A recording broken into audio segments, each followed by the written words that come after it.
Assalamualaikum warahmatullahi wabarakatuh. Sahabatku yang dirahmati Allah, izinkan aku mengajakmu duduk sejenak, bukan dengan tubuhmu, tetapi dengan hatimu. Duduk dalam keheningan yang jujur. Duduk tanpa membawa pembelaan diri, tanpa membawa gelar, tanpa membawa pencapaian rohani yang mungkin selama ini engkau banggakan. Karena apa yang akan kita masuki bukanlah wilayah pikiran, melainkan ruang batin yang sangat sunyi. Pernahkah engkau merasa, meski telah lama belajar agama, rajin menjalankan ibadah, menghafal banyak doa, dan mendengar ratusan ceramah, tetap ada satu ruang kosong di dalam dada yang tidak terisi? Seperti ada sesuatu yang belum tersentuh. Seperti ada panggilan yang tidak bersuara, tetapi terus mengetuk dari dalam. Bukan kegelisahan karena kurang ibadah, melainkan kegelisahan yang tidak bisa dijelaskan dengan kata-kata. Hati merasa dekat, namun sekaligus terasa jauh. Banyak orang mengira kegelisahan semacam ini adalah tanda kelemahan iman. Padahal seringkali justru sebaliknya. Ia adalah tanda bahwa hati mulai jujur. Tanda bahwa ruh tidak lagi puas dengan bentuk luar, dengan rutinitas, dengan pengetahuan yang berhenti di kepala. Ia mulai bertanya tanpa suara, apakah ini saja? Bukan untuk meremehkan ibadah, tetapi karena ada kerinduan yang lebih dalam, yang tidak bisa dijawab oleh tambahan amalan semata. Di titik inilah banyak orang mulai mencari tasawuf. Namun sayangnya, banyak pula yang keliru memahami arah. Tasawuf sering disempitkan menjadi kumpulan wirid tertentu, pakaian khusus, simbol-simbol spiritual, atau gelar-gelar batin yang terdengar agung. Padahal tasawuf tertinggi justru tidak membutuhkan semua itu. Ia tidak menambah atribut, tidak memperindah tampilan, dan tidak memperkuat identitas spiritual. Sebaliknya, tasawuf datang untuk meruntuhkan semuanya. Tasawuf bukan ilmu untuk dipamerkan, bukan jalan untuk merasa lebih dalam daripada orang lain. Ia adalah pelajaran sunyi yang tidak diajarkan dari mimbar ke mimbar, tidak tertulis rapi di kitab, dan tidak bisa dipindahkan begitu saja melalui kata-kata. Tasawuf sejati adalah pelajaran yang Allah ajarkan langsung ke dalam hati seorang hamba, ketika hati itu telah cukup hancur, cukup jujur, dan cukup berserah. Karena itu tidak semua orang bisa memasukinya, bukan karena Allah pelit, tetapi karena tidak semua hati siap. Selama hati masih ingin terlihat, ingin diakui, ingin disebut sebagai orang yang paham, orang yang dalam, orang yang sudah sampai, maka tasawuf akan tetap menjadi wacana, bukan pengalaman. Ia akan berhenti sebagai bacaan, bukan sebagai cahaya yang mengubah hidup. Tasawuf tidak pernah datang untuk menjawab rasa ingin tahu. Ia datang untuk mengakhiri tuntutan ego. Ia tidak memperkaya daftar pengetahuan, tetapi membersihkan wadah penerimaan. Sebab apa gunanya ilmu yang banyak jika hati penuh dengan klaim? Apa gunanya amal yang panjang jika masih ada keinginan dipuji?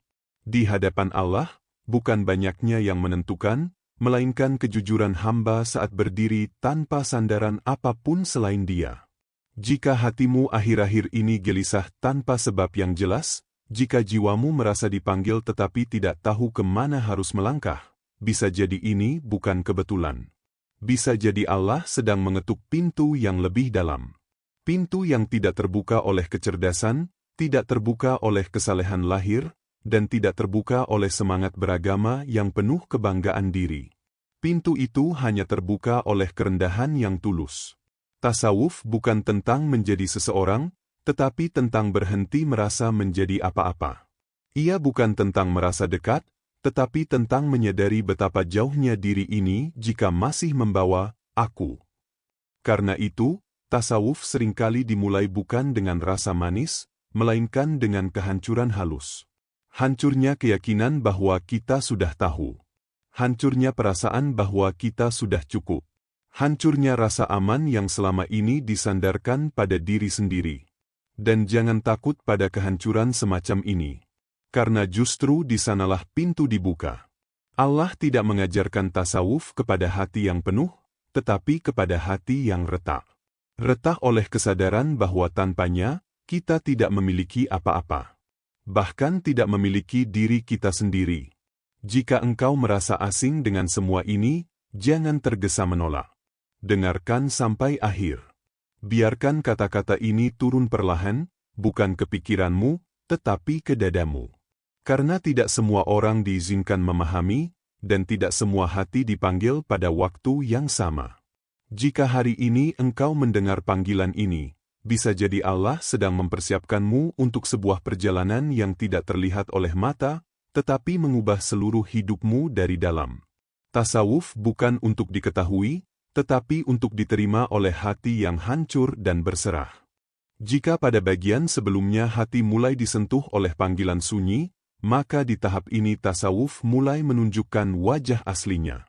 Bukan wajah yang indah untuk dipandang, tetapi wajah yang jujur untuk dihadapi.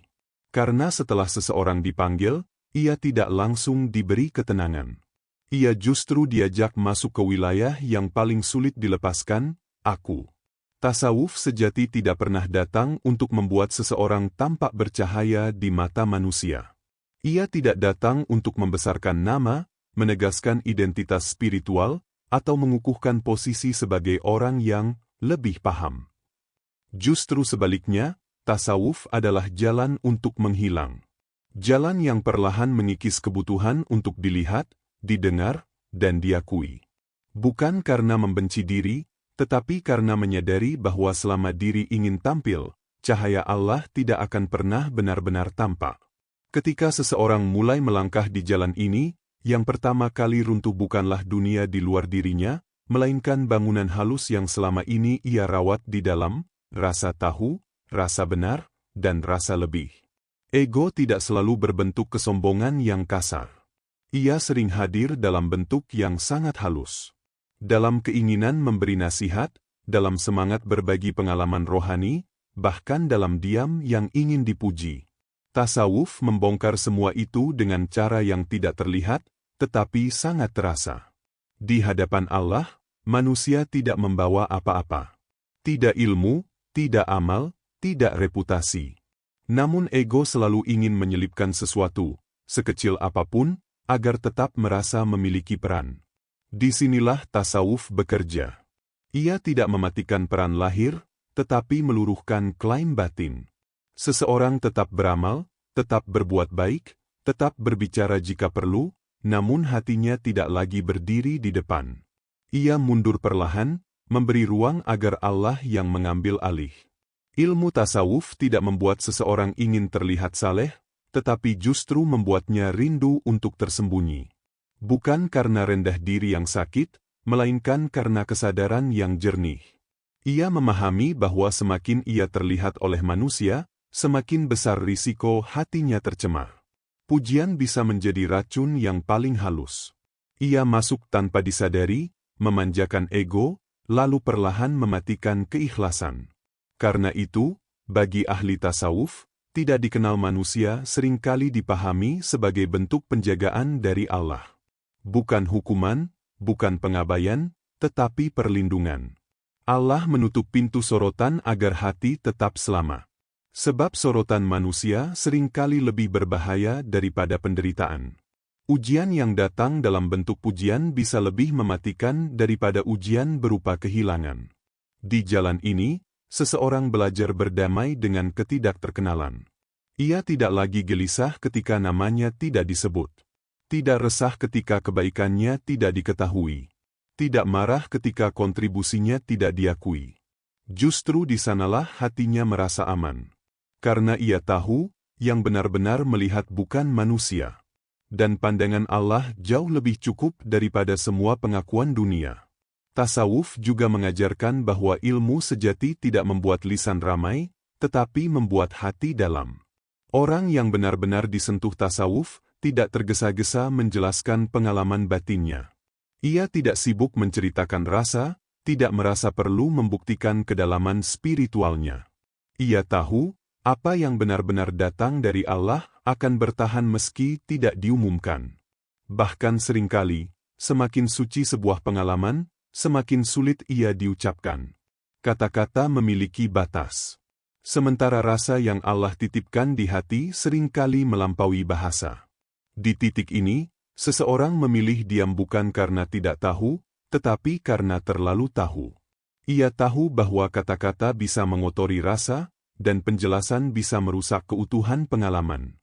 Maka ia menjaga apa yang ada di dalam dengan kesunyian yang penuh adab. Tasawuf juga mengubah cara seseorang memandang dirinya sendiri.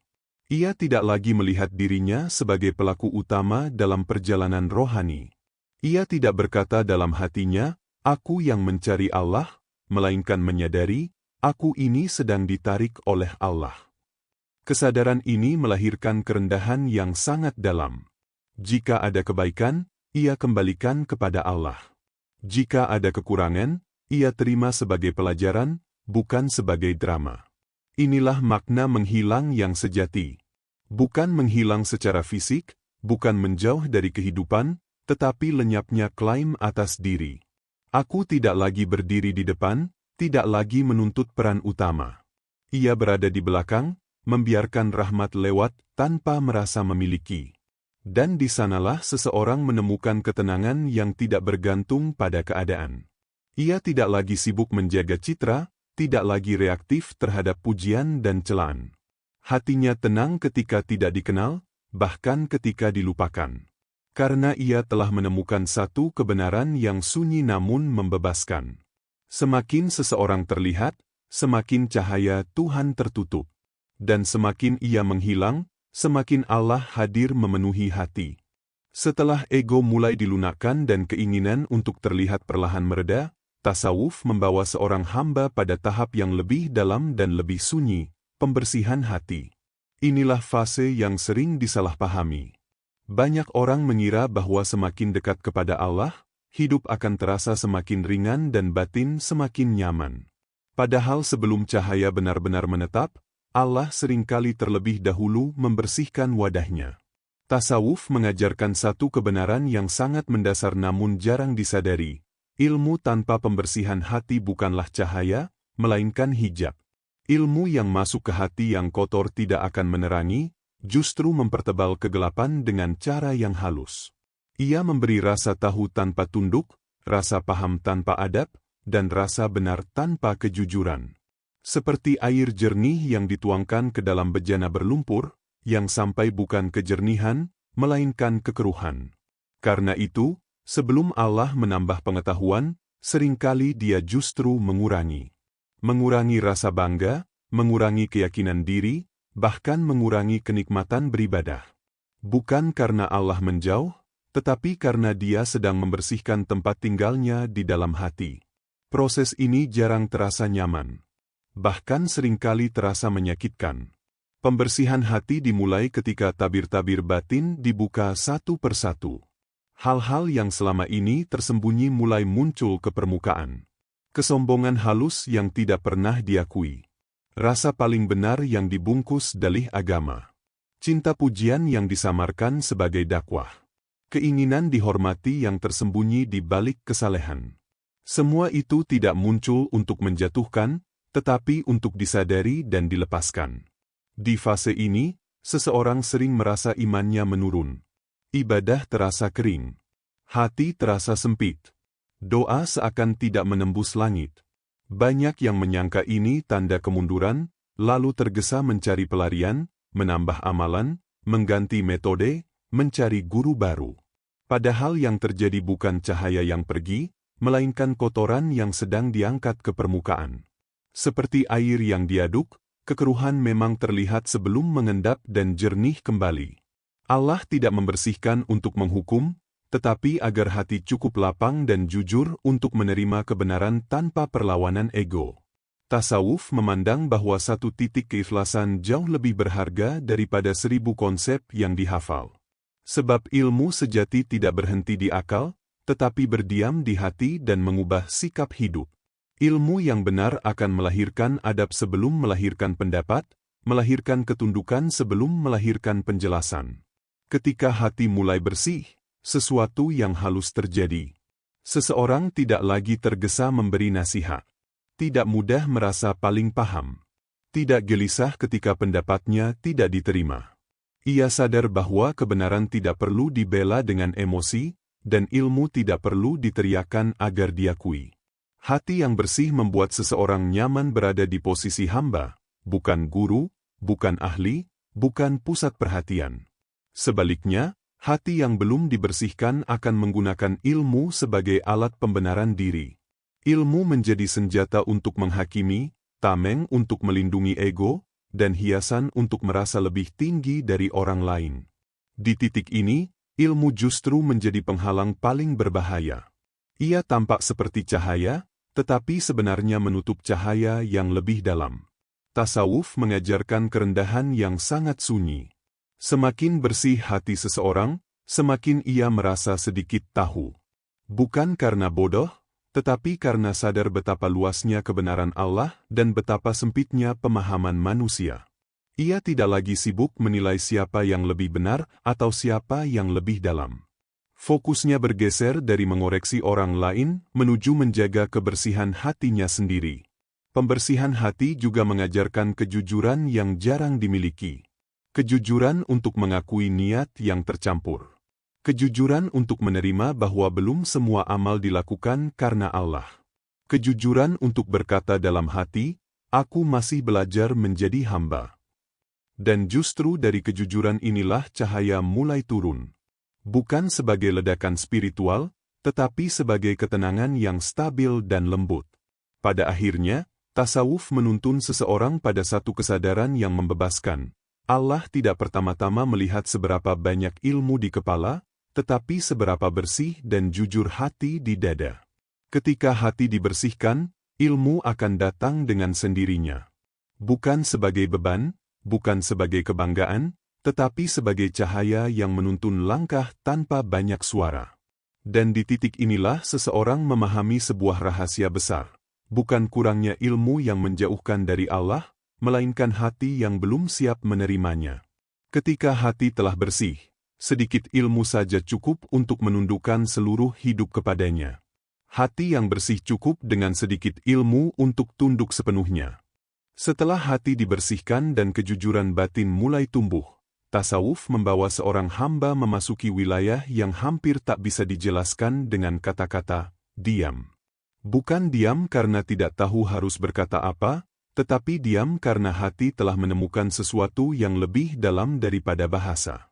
Disinilah tasawuf mulai berbicara dengan cara yang tidak tertulis, tidak terdengar, dan tidak diumumkan. Diam adalah bahasa roh. Ia tidak membutuhkan huruf, tidak memerlukan suara, dan tidak mencari saksi. Dalam diam yang sejati, seorang hamba tidak lagi sibuk berbicara kepada Allah, tetapi mulai belajar mendengar. Bukan dengan telinga, melainkan dengan kesadaran yang jernih. Di titik ini, doa tidak selalu berbentuk permohonan, melainkan kehadiran. Duduk, bernafas, dan sadar bahwa Allah lebih dekat daripada urat leher. Tasawuf mengajarkan bahwa Allah jarang ditemui dalam keramaian batin. Selama pikiran masih riuh oleh keinginan, penilaian, dan harapan, suara hakikat akan tenggelam. Karena itu, diam bukan sekadar menutup mulut, tetapi menghentikan kegaduhan di dalam diri. Ketika pikiran mulai tenang dan hati tidak lagi memaksa, di sanalah keheningan berubah menjadi ruang perjumpaan. Namun, sebelum sampai pada diam yang menenangkan, seringkali seseorang harus melewati fase kehilangan. Kehilangan rasa nikmat dalam dunia. Kehilangan minat pada hal-hal yang dulu dianggap penting. Bahkan kehilangan identitas lama yang selama ini dijaga dengan bangga. Banyak yang ketakutan di fase ini, mengira hidupnya sedang runtuh. Padahal dalam tasawuf, kehilangan bukan akhir, melainkan pintu awal. Allah sering mengosongkan tangan seorang hamba sebelum memenuhi hatinya. Dunia dilepaskan sedikit demi sedikit agar ruang batin cukup luas untuk menerima kehadirannya. Apa yang dulu membuat hati bergantung mulai terasa hampa. Apa yang dulu dikejar kini terasa jauh. Bukan karena dunia salah, tetapi karena hati sedang dipindahkan pusat gravitasinya dari makhluk menuju Khalid. Kehancuran yang terjadi di fase ini bukan untuk memusnahkan, tetapi untuk mengosongkan wadah.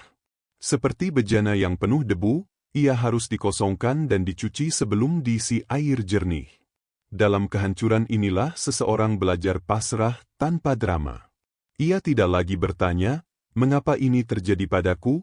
tetapi mulai berkata, "Apa yang ingin Engkau bersihkan dariku, ya Allah?" Di tengah diam dan kehilangan ini, tasawuf memperkenalkan zikir yang paling halus dan paling tersembunyi, zikir nafas. Bukan zikir yang dikejar tekniknya, bukan pula yang dibanggakan metodenya. Zikir ini tidak bersemayam di lisan, tetapi menyatu dengan kehidupan. Nafas masuk disadari sebagai karunia. Nafas keluar disadari sebagai amanah. Setiap tarikan dan hembusan menjadi pengingat kehadiran Allah. Zikir sejati tidak membutuhkan suara keras atau hitungan panjang. Ia hidup dalam kesadaran yang terus menyala. Ketika berjalan, hati ingat. Ketika bekerja, hati hadir. Ketika diam, hati bersaksi. Zikir tidak lagi dilakukan, tetapi dihidupi. Ia bukan ritual tambahan, melainkan fondasi keberadaan. Di titik ini, seseorang tidak lagi sibuk bertanya apakah zikirnya benar atau salah. Sebab tanda zikir yang hidup bukan terletak pada bentuknya, tetapi pada dampaknya. Hati menjadi lebih lembut. Reaksi menjadi lebih tenang. Penilaian terhadap orang lain berkurang. Keinginan untuk terlihat memudar. Dan yang paling nyata, hati merasa cukup bersama Allah, meski tanpa banyak kata.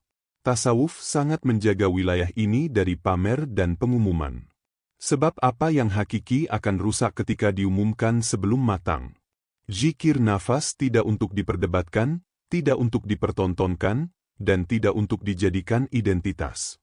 Ia adalah rahasia antara hamba dan Tuhannya. Ketika dibawa ke pasar ego, ia kehilangan ruhnya. Karena itu, para arif lebih memilih diam daripada menjelaskan. Mereka tahu bahwa pengalaman ini tidak bisa dipindahkan lewat kata. Ia hanya bisa ditunjukkan lewat sikap hidup, kesederhanaan, ketenangan, dan ketundukan yang tidak dibuat-buat. Mereka hadir di dunia, tetapi tidak ditelan olehnya. Mereka bernafas, bekerja, dan berinteraksi, namun hatinya tetap terhubung. Pada akhirnya, tasawuf membawa seorang hamba pada pemahaman yang sangat sederhana namun sangat dalam. Allah tidak dicari dengan suara, tetapi dengan kehadiran. Tidak ditemukan lewat keramaian, tetapi lewat kesadaran. Tidak diumumkan, tidak dipamerkan, tidak diperdebatkan. Karena yang hakiki tidak pernah berisik. Yang hakiki tidak diumumkan, ia dihidupi. Ketika diam telah menjadi rumah, zikir telah menyatu dengan nafas, dan dunia tidak lagi memegang pusat hati, tasawuf membawa seorang hamba pada kesadaran yang sangat lembut namun mengguncang, rasa fakir di hadapan Allah. Bukan fakir dalam arti kekurangan dunia, tetapi fakir dalam pengakuan batin bahwa tidak ada satu pun yang benar-benar dimiliki. Bahkan diri ini, iman ini, dan amal ini pun bukan milik pribadi. Semakin dekat seseorang kepada Allah, semakin ia merasa tidak punya apa-apa. Semua yang dulu dibanggakan, ilmu, amal, pengalaman ruhani, perlahan luruh dari genggaman. Bukan karena hilang, tetapi karena dilihat dengan pandangan yang baru. Ia sadar bahwa semua itu hanyalah titipan. Allah memberi, Allah menjaga, dan Allah berhak mengambil kapan saja. Di titik ini, hati tidak lagi bergantung pada apa yang dimiliki, melainkan sepenuhnya bersandar pada yang memberi. Inilah fakir yang sejati. Fakir yang justru membebaskan. Ketika seseorang berhenti merasa memiliki, ia berhenti takut kehilangan. Ketika ia tidak lagi mengklaim, ia tidak lagi cemas dipuji atau dihina. Fakir di hadapan Allah bukan kehinaan, melainkan kemuliaan yang sunyi. Sebab di sanalah hati benar-benar kosong dari sandaran palsu dan penuh dengan kepercayaan kepadanya. Tasawuf mengajarkan bahwa amal dan ilmu bukanlah prestasi, melainkan amanah. Amal bukan alasan untuk merasa dekat, dan ilmu bukan jaminan untuk merasa aman. Keduanya hanyalah sarana, bukan tujuan.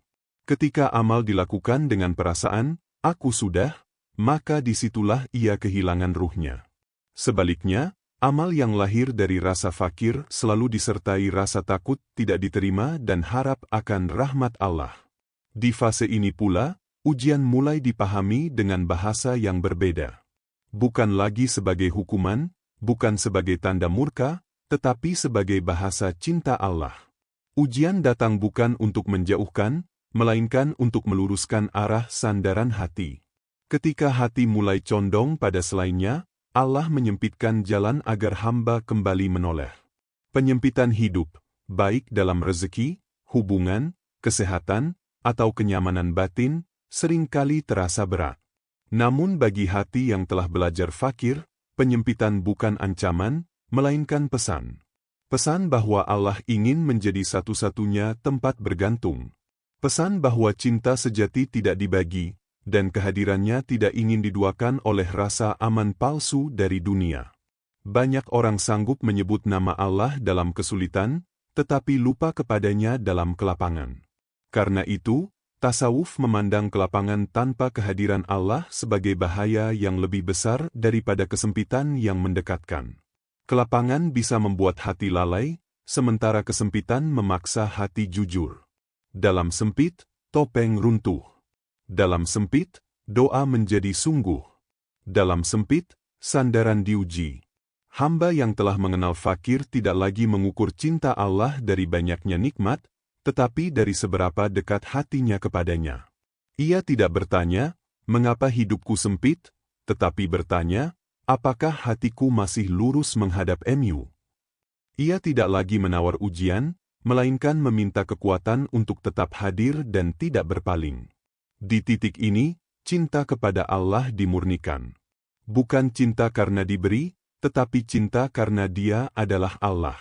Bukan ibadah karena berharap balasan, tetapi ibadah karena ketundukan. Hati tidak lagi memilih-milih keadaan. Dalam lapang ia bersyukur, dalam sempit ia berserah. Keduanya sama-sama diterima sebagai kehendaknya. Tasawuf menanamkan kesadaran bahwa tidak semua kesedihan perlu dihilangkan, dan tidak semua kenyamanan perlu dikejar. Yang paling penting adalah arah hati. Apakah ia semakin dekat atau semakin jauh? Sebab ada orang yang hidupnya lapang, tetapi hatinya kering dan jauh. Dan ada yang hidupnya sempit, tetapi hatinya tenang dan penuh cahaya. Pada akhirnya, fakir di hadapan Allah melahirkan kebebasan yang tidak bisa diberikan dunia. Bebas dari ketergantungan, bebas dari tuntutan, bebas dari ketakutan. Hamba hidup, berusaha, dan berdoa, namun hasilnya ia serahkan sepenuhnya. Tidak ada lagi tuntutan kepada takdir, tidak ada lagi protes kepada keadaan. Karena ia telah memahami satu kebenaran yang menjaga hatinya tetap lurus. Yang paling menakutkan bukanlah kehilangan, tetapi jauh dari Allah dalam kelapangan. Pada tahap awal perjalanan ruhani, seorang pencari dipenuhi pertanyaan. Ia ingin tahu, ingin memahami, ingin memastikan setiap langkahnya benar. Ini wajar. Akal memang diciptakan untuk mencari penjelasan. Namun dalam tasawuf, ada satu fase di mana pertanyaan perlahan melemah, bukan karena terjawab seluruhnya, tetapi karena hati telah menemukan tempat bersandar yang lebih kokoh daripada logika. Disinilah peran guru sejati dipahami dengan jernih. Guru bukan tujuan. Ia bukan tempat bergantung, bukan sumber cahaya, dan bukan pusat kebenaran. Guru sejati hanyalah penunjuk arah. Ia mengantarkan murid mendekat kepada Allah, lalu perlahan menghilang dari pusat perhatian murid. Ketika murid masih sibuk melihat guru, berarti arah belum tepat. Tasawuf sangat berhati-hati terhadap pengultusan guru. Sebab hati yang belum matang mudah mengganti ketergantungan dunia dengan ketergantungan spiritual. Jika sebelumnya seseorang bergantung pada harta atau kedudukan, kini ia bisa bergantung pada sosok guru. Ini bukan kemajuan, melainkan perpindahan bentuk keterikatan. Guru yang sejati tidak ingin dijadikan sandaran. Ia justru mengajarkan murid untuk berdiri sendiri di hadapan Allah. Guru sejati tidak membuat murid kagum pada dirinya, tetapi membuat murid sadar akan kefakirannya sendiri. Ia tidak sibuk menjelaskan semua rahasia, tetapi menjaga murid agar tidak terjebak dalam rasa tahu yang berlebihan. Karena terlalu banyak tahu sebelum waktunya bisa melahirkan kesombongan yang halus. Maka, Guru yang arif lebih memilih menanamkan adab daripada konsep, dan menumbuhkan ketundukan daripada kehebatan. Seiring perjalanan, fokus murid pun berubah. Dari ingin tahu menjadi ingin tunduk. Dari mengejar penjelasan menjadi menerima ketetapan. Akal tidak lagi berdiri sebagai hakim yang menilai takdir, tetapi sebagai hamba yang memahami keterbatasannya. Disinilah kepasrahan tanpa banyak bertanya mulai tumbuh. Kepasrahan ini bukan kebodohan, bukan pula sikap pasif. Ia adalah bentuk kedewasaan rohani. Seseorang tetap berusaha, tetap berpikir, tetap belajar, namun ketika takdir berbicara, akal memilih diam. Ia tidak lagi bernegosiasi dengan keadaan. Tidak lagi menuntut agar hidup sesuai rencana. Ia sadar bahwa rencana Allah selalu bekerja di wilayah yang tidak bisa dijangkau logika. Tasawuf mengajarkan bahwa terlalu banyak bertanya tentang mengapa, seringkali justru menghalangi bagaimana seharusnya bersikap. Pertanyaan yang lahir dari keinginan menguasai keadaan akan melelahkan hati. Sebaliknya, ketundukan melahirkan ketenangan. Hati tidak lagi sibuk menuntut penjelasan, tetapi sibuk menjaga adab dalam setiap keadaan. Pada fase ini, seseorang tidak lagi membutuhkan banyak nasihat. Ia telah belajar membaca tanda-tanda Allah dalam hidupnya sendiri. Kesempitan mengajarinya sabar. Kelapangan mengajarinya syukur. Kehilangan mengajarinya ikhlas. Dan setiap keadaan menjadi guru yang berbicara tanpa suara. Guru sejati pun dikenali dari dampaknya. Murid tidak menjadi tergantung, tidak menjadi fanatik, dan tidak menjadi pembela buta. Ia justru menjadi lebih rendah hati, lebih tenang, dan lebih bertanggung jawab atas hubungannya dengan Allah. Ketika guru sudah tidak lagi diperlukan sebagai pusat, berarti fungsinya telah berhasil. Di titik ini, seseorang mulai memahami bahwa Allah tidak selalu menjawab doa dengan penjelasan, tetapi dengan keadaan. Dan keadaan itu sendiri adalah pelajaran. Akal yang matang tidak memaksa Tuhan agar sesuai dengan logikanya. Ia tunduk, sambil terus menjaga niat dan adab. Tasawuf tidak mematikan akal, tetapi menempatkannya pada posisi yang benar. Akal adalah pelayan, bukan penguasa. Ia membantu memahami syariat, menata kehidupan, dan menjaga keseimbangan. Namun ketika berhadapan dengan rahasia takdir, akal menunduk. Ia tahu kapan harus berhenti bertanya dan mulai menerima. Pada akhirnya, puncak perjalanan ini bukanlah saat seseorang mampu menjelaskan segala sesuatu, melainkan saat ia mampu hidup dengan hati yang rida. Rida yang tidak terguncang oleh perubahan. Rida yang tidak bergantung pada hasil. Rida yang tetap tenang meski tidak semua pertanyaan terjawab. Karena tasawuf sejati tidak diukur dari banyaknya jawaban yang dimiliki, tetapi dari seberapa dalam hati mampu menerima. Puncak tasawuf bukan banyak jawaban, tetapi hati yang rida. Pada titik tertentu dalam perjalanan tasawuf, ada satu bisikan yang paling halus sekaligus paling berbahaya, aku sudah sampai. Ia tidak selalu datang dalam bentuk kesombongan yang kasar, tetapi sering hadir sebagai rasa aman yang berlebihan. Rasa puas dengan keadaan batin. Rasa cukup dengan pengalaman ruhani. Rasa tenang karena merasa sudah mengerti. Inilah hijab terakhir yang paling sulit dikenali, karena ia mengenakan pakaian kesalehan. Tasawuf sejati justru dimulai saat seseorang merasa belum sampai. Selama masih ada rasa, sudah, disitulah perjalanan berhenti tanpa disadari. Sebab Allah tidak pernah bisa dicapai oleh klaim. Dia hanya didekati oleh kerendahan. Hamba yang paling dekat bukan yang merasa paling tinggi, tetapi yang paling sadar akan kefakirannya. Karena itu, kehancuran kembali hadir di tahap akhir ini, bukan sebagai musibah, tetapi sebagai rahmat. Allah meruntuhkan sisa-sisa rasa memiliki terhadap perjalanan itu sendiri. Amal tidak lagi dianggap sebagai pencapaian. Ilmu tidak lagi dijadikan sandaran. Bahkan pengalaman tasawuf pun tidak lagi dijadikan identitas. Semua dilepaskan agar hati benar-benar kosong dari aku. Kehancuran ini terasa sangat sunyi. Tidak ada lagi pegangan yang jelas. Tidak ada lagi kepastian yang bisa dijelaskan. Seorang hamba berjalan tanpa peta, tanpa klaim, tanpa jaminan selain rahmat Allah. Ia tidak lagi berkata, "Aku tahu jalannya," tetapi berkata, "Ya Allah, tunjukilah aku jalan MU sekarang, detik ini." Disinilah kejujuran mencapai bentuknya yang paling murni. Kejujuran untuk mengakui bahwa tanpa hidayah Allah, satu tarikan nafas pun tidak aman. Kejujuran untuk mengakui bahwa iman bisa goyah kapan saja jika tidak dijaga olehnya. Maka doa tidak lagi musiman, tetapi menjadi kebutuhan setiap saat. Bukan doa panjang yang indah, melainkan doa yang jujur dan rendah, "Ya Allah, jangan Engkau serahkan aku pada diriku sendiri." Tasawuf pada akhirnya dipahami bukan sebagai jalan yang memiliki garis akhir, tetapi sebagai keadaan pulang terus-menerus.